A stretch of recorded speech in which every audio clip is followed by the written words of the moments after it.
다음은 대한민국을 위해서 희생하시고 순국하신 우리 애국자님들을 위해서, 그리고 아스팔트에서 기롭게 산화하신 우리 선배 정인들을 위해서 묵념을 하겠습니다. 일동 묵념.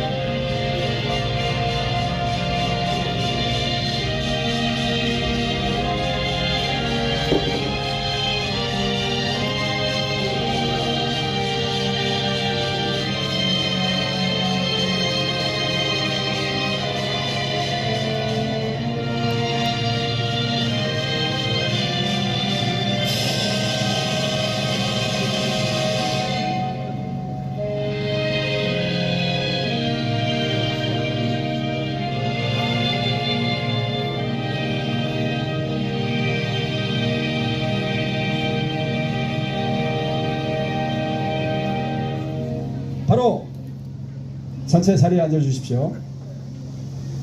자, 여러분, 우리가 빡세게 투쟁하니까 그야말로 이 정점식이가 꼬리를 내렸어요. 정점식이가 민주당하고 잘 해가지고 절대로 그 국힘이 원하는 걸 통과시킬 수 있다고 이제 와서 엉뚱한 짓거리를 하는데, 이미 정점식이는 우리 애국 보수우파에서 간첩, 뿌락치, 중국 오랑캐 앞잡이 지켜버렸습니다. 반드시 그놈을 쫓아내야 됩니다. 여러분, 그렇지 않습니까? 쌍원적, 헌투공, 김무성, 유승민, 이 개 잡종들의 씨앗을 헌투공으로 끝났습니다. 이런 헌투공은 깨트려버려야 되고 박살을 내고 우리가 바로 세워야 되고, 이 아스팔트에서 개들이 아스팔트를 되게 싫어해요. 그 새끼들이. 그렇지만은 우리의 동태를 아주 겁나는 눈으로 쳐다보고 있습니다. 우리가 빡세게 투쟁할 때 그 국힘 안에 있는 중국 오랑캐 간첩들이 다 작살날 준비했습니다. 여러분, 맞습니까? 맞습니다. 자, 한번 외치겠습니다. 부정선거, 재선거, 당일 투표, 수개표. 자, 우리 장 박사님 어디 계셔요? 장 박사님 모시겠습니다. 박수 한번 주세요. 또 일주일 지나갔습니다. 제가 엊그제 하도 얼마나 기분이 좋은지, 제가 오죽했으면 여기 서버가 깃발을 달고 했는데, 저는 이제 뭐 교수고 박사도 했으니까 숙제를 줬는데, 엊그제 검경수사단에서 서버가를 해가지고 발표를 했습니다. 얼마나 기분 좋겠습니까? 그렇죠? 여러분들 잘 모르니까 제가 조금 설명하겠습니다. 그 6월 3일날 이 투표지가 이제 부족한 게 나타나니까, 이제 가짜지만 그래도 대통령이니까 유럽에 비행기 타기 가기 전에 검경 합동수사단을 만들어서 저 투표지 없는 걸 찾아내다 가지고 나한테 보고하라. 딱 한 줄 남겨놓고 그냥 비행기 타고 가버렸어요. 비행기 타고 갔는데, 그러니까 이제 대통령이 합동수사단 만들라니까, 그래가지고 중앙지검의 3차장을 이제 단장으로 해가지고 본부장으로 해서 검사 12명, 그 다음에 경찰 17명 해서 27명으로 이 본부를 꾸렸습니다. 본부를 꾸려가지고 이제 사무실 얻고 나니까, 검사가 하는 게 주로 저 압수수색하고 막 이런 거 아니에요, 그죠? 그래가지고 본인들이 압수수색할 장소를 다 정해가지고 우리 송파구 선관위, 그 다음에 서울시 선관위, 그 다음에 그 과천 선관위 7군데를 쭉 압수수색 영장하고 장소하고 이런 걸 쭉 줬는데, 12명 검사 중에 1명, 아니면 12명 검사가 토의했는데, 이 투표지 부족했는데 사실은 2단계를 뛰어넘어야 되는데, 아주 하나님이 만들어주는 기가 막힌 검사가 판사한테 보낼 때 선관위 전산실 서버 압수수색을 딱 한 줄을 넣은 거예요. 그 검사가 딱 넣었는데 판사가 돌았는지 안 돌았는지 잘 모르겠고, 읽어보다가 대충 읽어보다가 야이 하니까 사인을 딱 해버렸습니다. 그게 하늘이 좀 기적이다.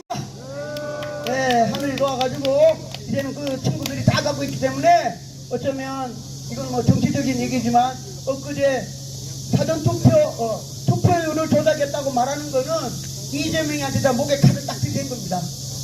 이재명이 이제 죽었다고. 왜냐면 부정도 못 밝혀지니까. 아주 그 친구들이 엄청나게 제가 볼 때는 나라 사랑하는 마음이 결국은 이재명 부활 떠나서 나라 사랑하는 마음이 더 컸다고 생각합니다. 안 그렇습니까?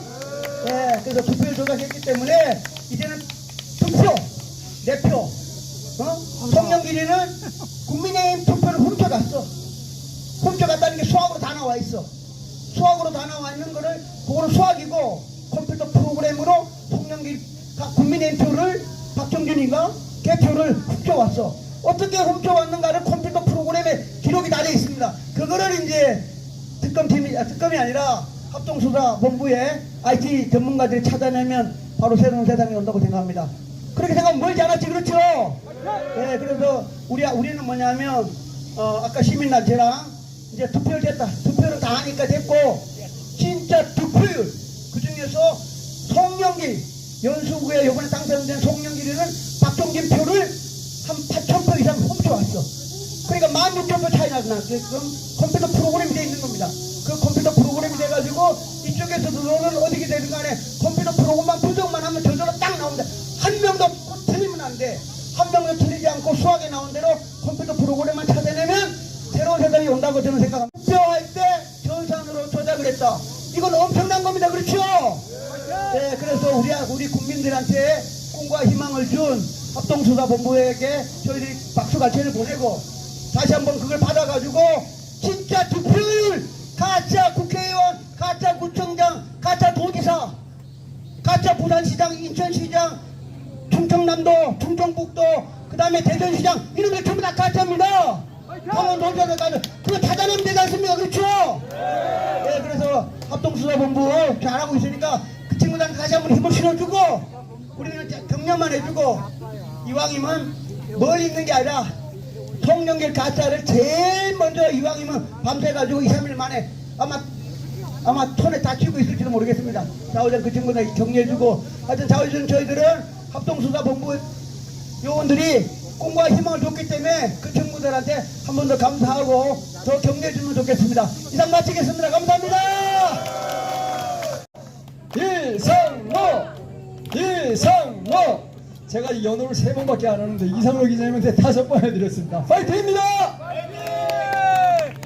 여러분 감사합니다. 제가 오늘 한 가지 그러니까 주제에 대해서 말씀드리고 다른 하나는 보고를 드리도록 하겠습니다. 보고는 나중에 드리도록 하고 오늘 아까 장재현 박사께서 말씀하신 합동수사본부에 관계되는 이야기입니다. 제목은 합동수사본부를 바라보는 두 가지 시각과 바람직한 우리의 자세. 자, 좀 길어요. 자, 저는 기자이기 때문에 다양한 시각으로 그러니까 장재현 박사님이 보시는 시각과 기자가 보는 시각이 조금 다를 수 있어요. 그래서 합동수사본부를 바라보는 두 가지 시선과 그리고 바람직한 우리의 자세라는 제목으로 먼저 말씀드립니다. 자, 첫 번째 시각은 장재현 박사님이 말씀하셨으니까 생략합니다. 첫 번째 시각. 두 번째 시각은 뭐냐면 좀 비판적인 시각을 가져야 한다는 것이죠. 합동수사본부의 발표에 의하면 투표자를 수백 명을 수천 명으로 잘못 기록을 해서 그것을 바로잡으려고 여러 투표소로 나누어서 배분했다는 거예요. 자, 처음에는 어디 경기도 쪽이라고 그랬어요. 그 다음에는 김포, 지금은 충청북도. 자, 그럼 제가 한번 열어볼게요. 우리나라의 공무원들이, 우리나라의 그 투표소의 공무원들이 대개 동사무소나 구청 공무원 또는 교사예요. 그분들이 어려워서 초등학교를 못 나온 걸로 내가 잘 알고 있지만 그분들이 투표자 수를 수백을 수천으로 잘못 입력했을까? 그것도 인천, 경기, 김포, 충북 지금 점점 번져나가고 있어요. 저는 아니라는 의심을 갖고 있습니다. 뭐냐면 한 군데가 아니고 여러 군데에서 수백 명으로 수천 명으로 이렇게 잘못 기재를 했다? 아닐 거예요. 맹주성 교수님이 계십니다. 맹주성 교수님은 아니다 라고 하는데 깊은 방점을 가지고 있습니다. 뭐냐면 일선 각 지방에 있는 여러 투표소에서 잘못 입력한 것이 아니라 중앙선거관리위원회에서 잘못 배분을 처음부터 잘못했던 거니까 사전 조작 상수값을 잘못 집어넣어서 그랬다는 겁니다. 저는 그게 특검, 그러니까 합수본의 발표를 믿지 않는다. 한 군데는 모르지만 여러 군데에서 그렇다. 물론 우리나라 공무원들이 초등학교도 안 나온 걸 내가 잘 알고 있지만 아무리 초등학교를 안 나왔어도 컴퓨터에 수백을 수천으로 여러 군데에서 그랬다? 아니에요. 저는 중앙선거관리위원회에서 다 여기저기 조작을 해서 집어넣다가 실수를 하니까 그렇게 된 거예요. 자, 두 번째로 그렇다면 어떤 문제가 생기느냐면 이렇습니다. 오케이. 그다음 투표자 수만 결국 맞으면 되는 거 아니야 이런 얘기예요. 오케이. 그러면 나눴어. 어느 지역은 투표자 수는 골고루 나눴는데 실제로 보니까 투표를 더 많이 한 지역도 있고 부족한 지역도 있죠. 숫자가. 그럼 어떻게 해요? 실물 투표지를 남는 쪽은 투표지를 버려야죠. 그죠? 또 부족한 쪽은 어디서 인쇄서 찍어다 갖다 집어넣어야죠. 그러면 숫자는 맞출 수 있다 손 치더라도 실물 투표지는 실물이 왔다 갔다 해야 되는 거예요. 그런데 그 투표소에서 100장 투표했다고 그러는데 실제로 50장밖에 투표를 안 했다. 50장은 어디서 갖고 와야 되는 거죠. 어디서 찍어 와야 돼. 자, 이 합수본은 합동수사본부는 이것까지 얘기해야 되는 거예요. 실물 숫자를 맞추기 위해서 각 투표소에서 남거나 부족한 실물 투표지를 어떻게 조달했는지를 수사해야 하는 겁니다. 저는 그렇게 생각합니다. 자, 그래서 이제 바람직한 우리들의 자세. 자, 아까 합수본을 바라보는 두 가지 시각. 첫 번째 시각은 장지현 박사의 시각. 두 번째 시각은 기사적으로 시각에서 이해가 안 간다 하는 의혹의 눈길을 가는 두 가지 시각을 말씀드렸고, 그럼 바람직한 우리들의 자세는 무엇인가 하면 특검을 압박해야 합니다. 특검을 우리가 지금 여기서 집회를 하고 있는데 가끔은 특검 앞에 가서 너 똑바로 해 라고 특검을 압박해야 합니다. 그걸 압박하지 않으면 저 사람들 무슨 짓을 할지 몰라요. 자, 제가 장지현 박사 아까 들어가서 서버 다 봤다고 그랬죠. 봤을 거예요. 자, 제가 수사관이라면 들어가서 어떤 일을 했을까요? 저는 다른 사람 다 본데, 자, 4.15 저기 지난 6.3 대선을 좀 보자. 6.3 대선에 수백만 표 가짜가 들어갔으니까 거기 컴퓨터 기록에 있을 거예요. 야, 나만 6.3 대선을 좀 찾아보자. 6.3 대선에 관한 컴퓨터 기록을 잡아서 주머니에 넣고 있을 수도 있어요. 딜을 할 수 있는 거죠. 딜을 할 수 있는 거예요. 이재명한테 내가 보니까 내가 들어가서 6.3 대선 거 봤거든요. 근데 당신 가짜던데요. 야, 우리 딜합시다. 얼마든지 딜이 가능한 거예요. 그래서 우리는 그런 딜을 할 수 없도록 특검을 압박해야 되는 겁니다. 똑바로 해. 우리가 의혹이 한두 가지가 아니야 라고 해야 돼요. 또 하나 우리가 해야 될 일은 뭐냐면, 이번이 이 합수본에서, 특검이 아니라 합수본 얘기입니다. 합수본에서 영장을 청구했는데, 서버나 이런 것들은 영장 청구가 됐는데 받아들여졌는데, 선거관리 직원들 SNS 계정 이런 거 압수수색 영장이 반려됐어요. 자, 이제 우리가 판사를 상대로 시위도 할 필요가 있어요. 너 지금 아직도 세상이 어떻게 바뀌는지 몰라. 세상이 돌아가지 모르는데 너 지금 겁대가리가 없어. 너 말이야, 우리 가만히 내비지 않겠다고 판사도 압박해야 되는 겁니다. 자, 그래서 바람직한 우리들의 자세는 합수본도 압박을 해야 되고, 그 영장을 발부해주는 법원 판사도 압박해야 됩니다. 자, 첫 번째 주제는 끝냈습니다. 합수본을 바라보는 우리의 두 가지 시각과 바람직한 자세. 됐죠? 자, 그럼 보고를 드립니다. 제가 항상 보고 드리는 건 뭐냐면, 올공과학검증단에 대해서 보고를 어느 정도까지 진행되는지를 보고 드립니다. 자, 지금 올공과학검증단은 지난번에 말씀드렸듯이 조직을 대충 짰어요. 여러분 군대 갔다 오셨으니까 다시 한번 반복하면, 본부중대 대대급이 필요한 800명에서 1000명 정도 필요합니다. 이거 검수하는데 그럼 본부중대를 만들면 본부중대 인사, 시설, 후생, 공보가 있습니다. 인사는 800명에서 1000명 관리하면 인사가 필요하겠죠. 그 다음에 시설은 이 안에 검증하려면 여러 가지가 필요하죠. 후생은 아마 밤을 새워질지 모르니까 저 식사 같은 거 제공이 될 거예요. 공보 어떻게 하느냐? 한 개 하나씩 끝날 때마다 프레스 릴리즈를 하겠다는 겁니다. 즉 송파 1동 재검표가 끝났습니다. 발표하고 송파 2동 끝났습니다. 발표한다는 겁니다. 자, 그 다음에 이제 그 사이버 중대는 1소대는 중앙선거관리위원회, 2소대는 여기 보냅니다. 그 다음에 이제 실물 투표지도 소대로 나눠요. 서울시장 소대와 교육감 소대, 그리고 나머지 유소대, 이렇게 여러 개로 나옵니까? 조직은 대충 머릿속에 다 그려져 있다라고 하는 겁니다. 그 다음에 특이한 점은 뭐냐면 투표지를 까기 전에 광학 검사팀을 운영합니다. 광학 검사팀. 제가 좀 많은 수십만 원을 들여서 광학 장비들을 전부 다 구입을 했어요.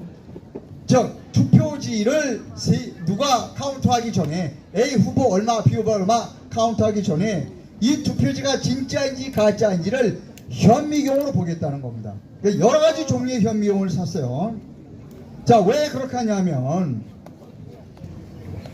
우리는 딱 개표를 하면서 광학팀에서 현장 중계를 하니까 전 국민들에게 보여줄 필요가 있는 겁니다. 이거 가짜입니다 라고 커다란 LED 모니터를 2개를 설치해서 다 보여주는 거예요. 이거 가짜입니다. 가짜입니다. 가짜입니다. 왜 가짜입니다라는 거를 보여주는 겁니다. 커다란 LED에서. 그리고 가짜는 이쪽으로 쌓아놓고 진짜는 이쪽으로 쌓아놓고 분류를 합니다. 그리고 그 개표를 하는 사람들에게 휴대용 디지털 현미경을 하나씩 지급할 겁니다. 제가 다 구매해서 테스트까지 끝내놨습니다.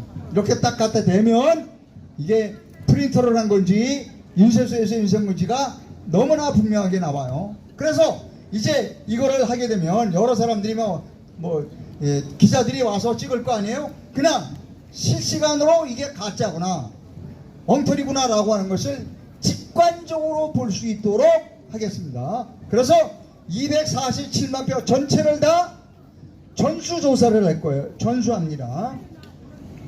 어떻게 하느냐? 여기 본투표지에는 한쪽 구통이가 잘라져 있어요. 그 한쪽 구통이 잘라져 있는 번호표만 따로 보관하고 있습니다. 그 번호표를 다 1번부터 쫙 세고 몇 번이 빠졌는지도 체크할 겁니다. 그리고 사전투표의 바코드를 전부 읽고 다 사진 찍고, 그 다음에 관할사전투표 봉투도 다 사진 찍어서 매수를 맞춰보고 다 할 거라는 겁니다.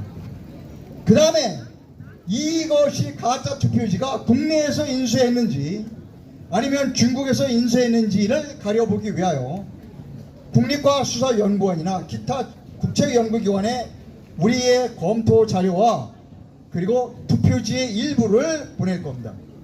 거기에는 한 20여 가지 검사를 합니다. 현미경 검사, 방사 동료원서 검사, 색도 검사, 이런 거 다 검사해서 그 자료가 나오면 그 자료를 미국의 FBI, CIA, 이스라엘의 모사드에 보내서 이러한 인쇄, 거기 보면 인쇄 절단면 이런 거 보면 다 나와요. 중국의 인쇄소를 전부 뒤져서, 미국에는 중국 인쇄소에서 나온 투표지를 가지고 있어요. 지금 미국은 2020년도 중국 산둥반소에 있는 인쇄소에서 인쇄했던 투표지가 FBI에 지금 압류돼 있어요. 그것과 비교해달라. 그래서 이 가짜 투표지를 국내에서 인수했는지 해외에서 인수했는지를 그것까지 밝혀내도록 하겠습니다. 247만 표 전수조사를 하겠다. 준비를 다 해놨다는 겁니다. 자, 그래서 이제 정리하면 아까 장지현 박사 말씀하셨듯이 특검이 만들어지려면 한 2달 정도 걸려요. 저는 특검이 만들어지기 전에 합동수사본부 경정을 시키는 겁니다. 너들 특검 들어왔을 때 은폐한 거 드러나면 너들은 다 감옥 가. 그러니까 지금 열심히 해라고 압박을 하고, 그 다음에 법원 판사들 너희들 영장 발부 안 해주면 너희들도 가만히 내비두지 않을 거야 라고 그들을 압박해야 한다. 그리고 우리는 합동수사본부가 이 올공을 재검표를 하던, 특검이 재검표를 하던 반드시 재검표를 하게 될 거예요. 그때는 우리 올공과학검증단에서 직접 하겠다는 겁니다. 준비는 다 해놨다라고 하는 겁니다. 자, 여기까지 말씀드렸습니다. 감사합니다. 중3 김솔군이 나와주셨습니다. 우리 중3 김솔군에게 박수 한번 주세요.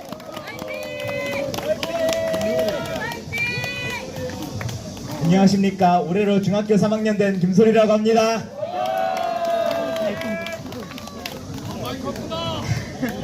제가 오늘 이 자리에 나온 이유는 저와 제가 속한 대화중학교 학생들 그리고 10대를 대표해서 한 가지 선언문을 발표하고 싶어서입니다. 첫 번째로, 더 이상 10대들은 부정선거 문제에 대해 더 이상 침묵하지 않겠습니다. 6년 전부터 수없이 많은 부정선거는 수없이 많은 선거에 대한 불신을 초래했습니다. 그러나 이번 지방선거의 투표지 부족 사태는 그것을 넘어 수백 명의 국민들이 투표를 하지 못하고 집으로 가는 초유의 사태가 발생했습니다. 이것은 남녀노소 좌우의 문제가 아닌 대한민국 국민이라면 응당히 분노해야 할 문제입니다. 10대라고 이 사태에 침묵할 수 있는 권리가 주어지는 것은 아닙니다. 더욱이나 이 대한민국의 미래를 살아갈 10대이기 때문에 아직은 투표권이 없지만 미래를 위해 10대들은 더욱더 움직이고 침묵하지 않겠습니다. 말도 잘해. 두 번째로, 우리의 학생들의 눈과 귀를 가리는 언론 카르텔에 대해서 10대들은 더 이상 침묵하지 않겠습니다. 언론들은 이 올림픽 공원 사태를 축소하고 심지어는 폭동으로 몰아가려고 하고 있습니다. 하지만 여기에 어디에 폭동이 있고 여기에 어디에 폭력이 있습니까? 이렇게나 자유롭고 평화로운 시위를 그렇게 폭동으로 몰아가고 이 사태의 본질을 흐리는 언론 카르텔에 대해서 우리 10대는 분노합니다. 세 번째로, 교육 카르텔에 대해서 우리는 분노합니다. 수십 년 전부터 교육 카르텔은 우리 학생들에게 공정하지 못한 교육을 시행했습니다. 특히나 이번 사태에 대해서 한 교사는 저에게 극우다, 왜 그런 곳에 나가냐라고 발언하였는데, 이번 선거 투표지 부족 사태는 극우나 그런 문제가 아니라 대한민국 청소년이고 대한민국 국민이라면 반드시 분노해야 할 문제입니다. 그것에 대해 목소리 내지 못하고 침묵하게 하는 더 이상 그런 교육 카르텔을 우리는 더 이상 두고 볼 수만 없습니다. 마지막으로, 부정선거에 침묵하는 우리 정치 세력에 대해서 10대들은 더 이상 침묵하지 않겠습니다. 현재 가짜 대통령인 이재명과 민주당 물론이고 국민의힘 안에도 많은 부정선거 침묵 세력들이 있습니다.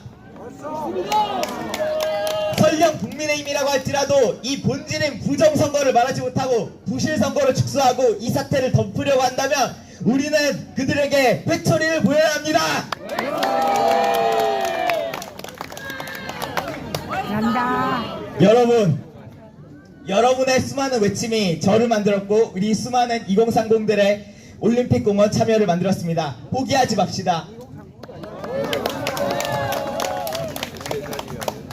점점 이 6년간의 투쟁이 마무리되는 것 같습니다. 이 선관위 특검이 결국 출범하고 있고 트럼프 대통령도 부정선거 중국의 부정선거 개입을 언급했습니다.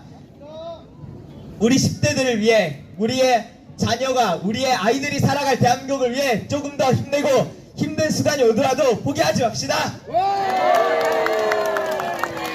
한번 외치고 가겠습니다. 부정선거 재선거! 부정선거 재선거! 단일 투표 수개표! 단일 투표 수개표! 이렇게 학교에 다니느라 시간이 없는 저 대신 많은 여러분들이 싸워주셔서 제가 힘이 납니다. 저는 이런 방학 기간 동안 열심히 더 싸우도록 하겠습니다. 감사합니다. 파이팅! 우리 김솔군 잠깐 일로 와보세요. 잠깐만. 자, 우리 김솔군이 아버님이 몇 살일 것 같아요, 여러분? 아버님 40대, 50대? 40대. 아버님 연세 몇 대? 네, 아버님은 40대입니다. 어머니도 40대입니다. 야, 여러분 아시죠? 4050 좌빨들. 그 이해찬 무슨 거죠? 이해찬의 그 이 전교조 교육생들, 그죠? 그런 세대에서도 저런 푸른 소나무가 자라나고 있습니다. 박수 한번 주세요. 저 40대, 50대 이해찬이가 전교조 이용해서 전부 다 빨갱이로 만들었잖아요. 그런데 그런 불모지 40대, 50대에서도 저런 푸른 소나무가 태어난다는 건 너무너무 감사합니다. 자, 우리 40대, 50대도 이번에 봤으니까 부정선거 인식해야 되겠죠? 자, 우리 같이 한번 외치겠습니다. 부정선거, 재선거! 당일 투표, 수개표!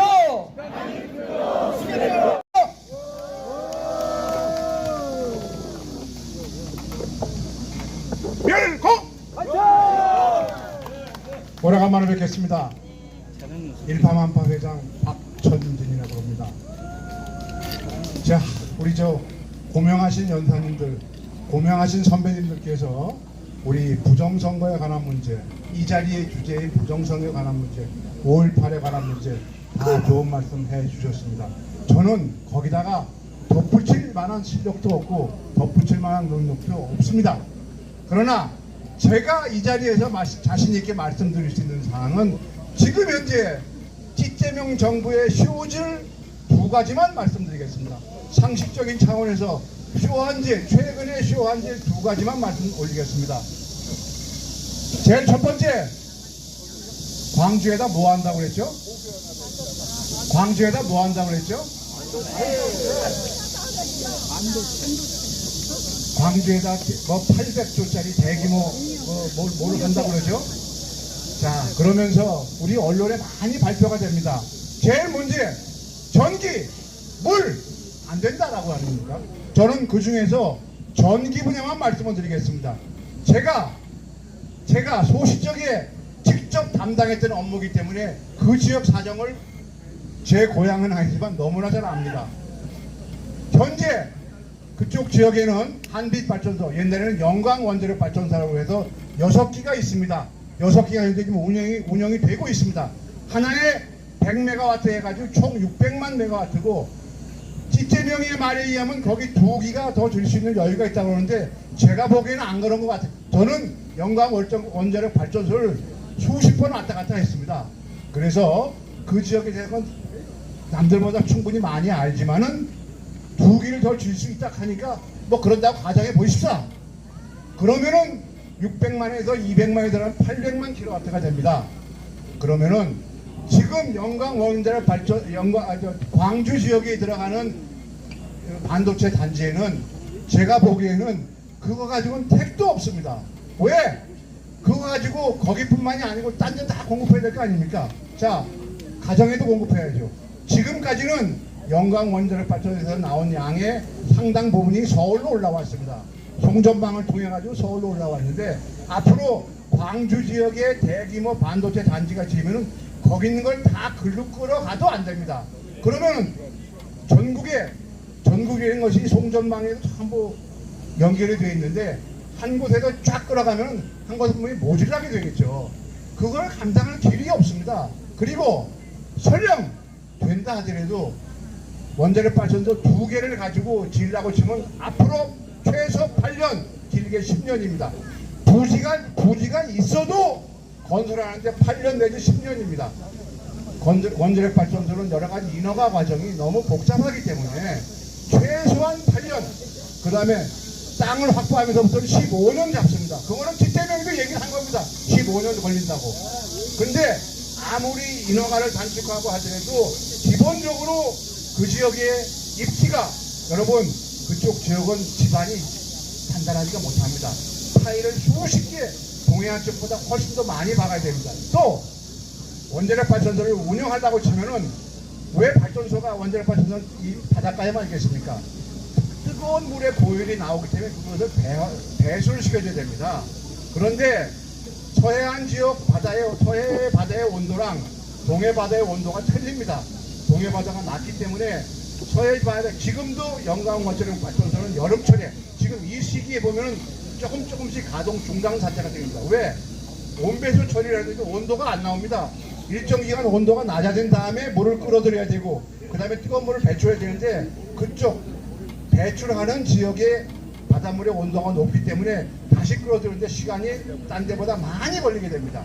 그런 여러 가지, 그거는 제가 지금 이런 말씀드린 문제는 기술적인 문제인데, 기본적으로 총량에 있어서 전라도 지역에, 광주 지역에 반도체 공장을 짓고 나서 그것이 가능하겠느냐라는 걸 놓고 봤을 때 절대 불가능하다. 또 공기상으로도 지금 자기 임기 내에 몇 년도에? 2031년도에 가동을 한다고요? 택도 없는 소리, 그 쇼에 놀아나지 맙시다. 우리 그 하늘 분명히 자각을 합시다. 그 쇼에 놀아날 필요가 전혀 없습니다. 이게 제 첫 번째, 제가 이재명의 쇼지를 말씀드리고, 두 번째, 어제 부동산 토론회 하는 거 보셨습니까? 어젠가 그저께가 보셨습니까? 전 잠깐 보다가 그냥 집어치우고 말았는데요. 이건 아주 새로운 금융 기법을 이재명이가 모든 국민한테 가르쳐줬습니다.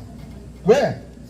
매도자 금융을 가르쳐줬습니다. 지금까지는 은행이, 단자회사, 금융권에서 담보를 잡고 돈을 빌려줘 가지고 그걸 가지고 군더장을 하고 그 다음에 나중에 회수가 안 되면 그걸 회수해서 채권을 갚고 했었는데 그 역할을 이재명이 한 겁니다. 맞습니까? 틀립니까? 그래놓고선 쇼질로 해서 7월 말까지 안 팔면 안 된다고 해가지고 그걸 팔고 나서 딱 그 전주에 팔고 나서 그 다음 주에 뭐 부동산 대토론을 한다고 해서 엉뚱한 놈도 불러다 놓고 쇼질을 했습니다. 그건 뭡니까? 거기 나온 주제가 뭡니까? 양도세 올리겠다 아닌가? 양도세. 그렇지 않습니까? 그 전체에 아무리 뭐 3시간 떠들어 봤자 결론은 양도세 올리겠다는 겁니다. 그러면서 양도세가 선진국보다 낮으니 뭐니 뭐 어쩌고저쩌고 떠들던데 그것은 양도세 하나만 놓고 비교한 거죠. 우리같이 종합소득세, 종합부동산세, 종합소득세, 양도세 세 개를 다 합치면은 외국보다 훨씬 우리나라가 부동산 세율이 높습니다. 근데도 뺄 건 다 빼고 자기 필요한 것만 딱 잡아놓고 그 다음에 매도자 금융이라는 새로운 신조어를 만들면서 우리 많은 서민들에게 방법을 알려준 겁니다. 오늘 아침에 어디 나갔다 오면서 어느 방송을 들어보니까 최근에 이재명의 수법을 많이 쓰고 있답니다 지금. 그러면서 심지어는 빨리 팔아야 되는데 팔지 못하는 사람들이 자 내가 5억을 빌려줄게. 내가 근저당을 내가 잡히고 그러면 그것은 사는 사람은 빨리 팔아서 좋고 파는 사람은 빨리 팔아서 좋고 사는 사람의 입장에서는 그만큼 5억을 나중에 돈 갚으면 되니까 그래가지고 파는 수법이 이재명이가 한 이후에 물론 그전에도 없었던 건 아니었습니다만은 희귀하게 있었습니다만 그 후에 상당히 이쪽 강남 지역의 아주 유명한 단지들에서는 많이 이루어지고 있는 경향이 있다고 합니다. 이것도 마찬가지로 쇼질한 겁니다. 그렇게 생각하십니까? 그렇게 생각하십니까? 안 하십니까? 자, 제가 느낀 바로서 제가 그동안 봤던 바로서 제일 첫 번째 광주의 반도체 단지, 두 번째 부동산 토론에 대한 쇼질. 이렇게 쇼를 잘하는 사람이 우리 뭐라고 얘기합니까? 저는 개인적으로 이재명이는 근본부터 교활한 놈이다 라고 평가합니다. 근본이 교활한 놈이다. 나는 지금 평가를 합니다. 자, 짧은 시간이나마 오늘 우리 발전소에 대해서 반도체 단지에 대해서 말씀을 드렸습니다. 참고로 하시고 혹시 딴 데 가서더라도 딴 분들에게도 많은 이해를 시켜주실 것을 부탁을 드리겠습니다. 우리 여기 온 김에 구호 한번 하겠습니다. 부정선거 대선거 당일 투표시켰습니다. 자, 부정선거 대선거 당일 투표 감사합니다. 자, 여러분 기억하시죠? 한 3, 4년 전에 그 황교안 대표가 선관위에 쳐들어가서 따지니까 선관위 말단 직원 한 놈이 쟤 누구야? 날려버려! 여러분 기억하시나요? 그 동영상 안 보셨어요? 뭐 황교안 대표님을 좋아하는 사람도 있고 싫어하는 사람도 있는데 그 상관없이 황교안 대표가 그 항의하러 갔는데 성관이 말단 지원이라는 놈이 거기 기자들이 다 찍고 있는데 쟤 누구야! 날려버려! 이 지랄하는 걸 제가 동영상을 봤어요. 예. 근데 진짜 이번에 평택에서 날려버렸죠? 대한민국 주권자가 국민이 아닙니까? 주권자가 선출직 공무원 뽑는 거 맞지 않습니까? 여러분 맞습니까? 근데 지금 이번에 전산 지들 마음대로 입력한 거 보시면서 어떤 놈이 뽑아요? 지금 선관위가 대한민국 선출직 공무원 뽑은 거 맞죠 여러분? 그러니까 우리 김중배 대표가 서버 깔아오르는 거 아닙니까? 서버 깔 뿐만 아니라 선관위를 해체해야 된다는 거 아닙니까? 자 여러분 우리 집회할 때마다 깃발을 휘날리는 청년들이 있어요. 시커먼 깃발 거기 뭐라고 써져 있습니다. 부정선거 사용이라고 써져 있지 않습니까? 이게 거짓말이 아니에요. 1960년 3.15 부정선거 때 한 달 후 4.19 혁명이 일어나가지고 부정선거 저질렀던 놈들 몇 명이 뒤졌습니까? 그때 4.19 혁명 때 한 160명이 총 맞아 죽었어요. 그리고 주관했던 놈 누굽니까? 최인규 목 매달려 죽었죠. 교수형 당했죠. 그 다음에 청와대 그다음에 경무대 경찰국장 그놈 목 매달았죠. 사형당했죠. 또 한 놈 누굽니까? 조포. 그 다음에 그 의로운 이강석 소위에 의해서 그 이기붕과 박마리아와 그 이강석인가요? 이강욱인가 이렇게 4명 빵빵빵빵 부정선거로 실제 4명의 총살 및 교수형 당한 거 이게 대한민국 역사입니까? 아니면 사기입니까? 역사요. 대한민국 역사 맞습니까? 자 그래서 시커먼 부정선거 사형이라고 써갖고 다니는 청년들 저 앞에 제가 들어오면서 만났는데 야 너무 고맙고 감사했어요. 우리가 옛날에 그랬는데 이제 청년들이 그 깃발을 들고 저 앞에 4번 출구 앞에서 흔들고 있는 걸 보면서 참 고맙고 감사하다. 그리고 뭡니까? 세상이 변해가지고요. 이제 우리가 외치던 거를 젊은 청년들 아까 들어오면서 물어봤더니 19살이래. 대학교 1학년이라는 학생이 그걸 흔들고 있더라고요. 자 세상이 변했습니다. 서버를 깠습니다. 이제 대한민국의 정의가 올 겁니다. 함께 투쟁해 주십시오. 우리